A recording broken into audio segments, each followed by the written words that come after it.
Dans cette vidéo, nous allons démontrer la propriété suivante que racine de 2 est irrationnelle. Donc ça veut dire quoi irrationnel? Ça veut dire qu'on ne peut pas l'écrire sous forme de fraction. Donc racine de 2, c'est un nombre à virgule qu'on ne pourra pas écrire sous forme de fraction. Donc on va le démontrer, et on va démontrer cette proposition par l'absurde.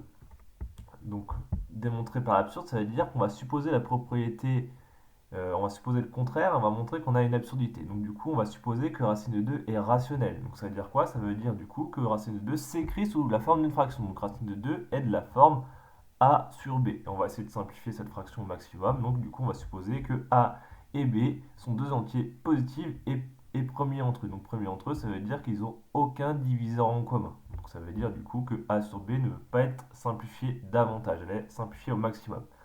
Donc voilà, donc on suppose que racine de 2 s'écrit sous forme de fraction simplifiée a sur b. Alors on en déduit quoi? Donc racine de 2 s'écrit sous la forme a sur b, avec a et b premiers entre eux, d'accord? On l'a dit, il n'y a aucun diviseur commun entre a et b.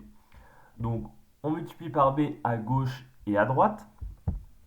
Du coup, a sur b multiplié par b, ça va être en fait égal à b. Le divisé par b multiplié par b s'annule. Donc on a racine de 2 fois b égale à a. On met au carré les deux expressions. Donc racine de 2 fois b au carré égale a au carré. Le carré, là, du coup, il est sur deux choses. Il est sur le racine de 2 et sur le b. Donc on le distribue sur la racine de 2 et sur le b. Donc racine de 2 au carré fois b au carré égale a au carré.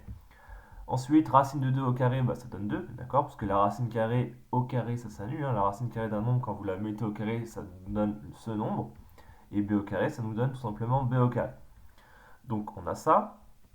Et on voit du coup que a au carré, ça s'écrit comme 2 fois un nombre. Donc ça veut dire en fait que a au carré, c'est un nombre pair, d'accord? Parce que c'est dans la table de 2. Donc a au carré est pair. Mais si le carré d'un nombre est pair, bah, ce nombre il est aussi au carré. Donc ça c'est une propriété qu'on avait vue précédemment.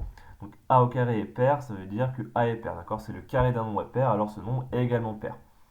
Donc a est pair, donc ça veut dire que a s'écrit sous la forme 2 fois un entier, d'accord? Avec p un entier naturel, un entier positif. Donc A s'écrit sous la forme 2 fois un nombre, puisque A est pair, d'accord? A est dans la table de 2. Mais du coup, si A s'écrit sous cette forme-là, on peut reprendre l'égalité précédente et remplacer A par 2P. Donc, ce qu'on a fait ici, on remplace A par 2P. Ensuite, le carré, c'est pareil, on va pouvoir le mettre sur le 2 et sur le P.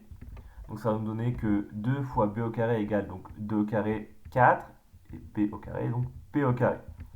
Ensuite, on peut simplifier, on peut diviser par 2 à gauche et à droite. Donc du coup, 2 divisé par 2 ici, ça va s'annuler. Il ne reste plus que 2. Et 4 divisé par 2, ça nous donne 2.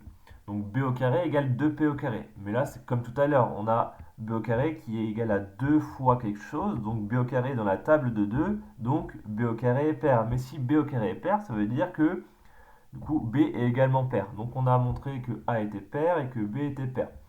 Donc je résume, on a racine de 2 qui est égale à a sur b, avec a et b qui sont des nombres pairs. C'est ce qu'on a démontré pour l'instant.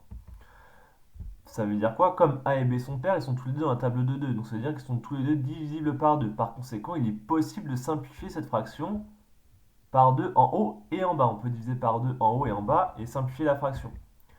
Mais ça contredit du coup l'hypothèse que a et b sont premiers entre eux. On l'avait supposé tout à l'heure que a et b n'avaient aucun diviseur en commun. On avait supposé que a et b sont premiers entre eux. Or là, on en trouve que 2 divise a et 2 divise b. Donc là, on a une absurdité.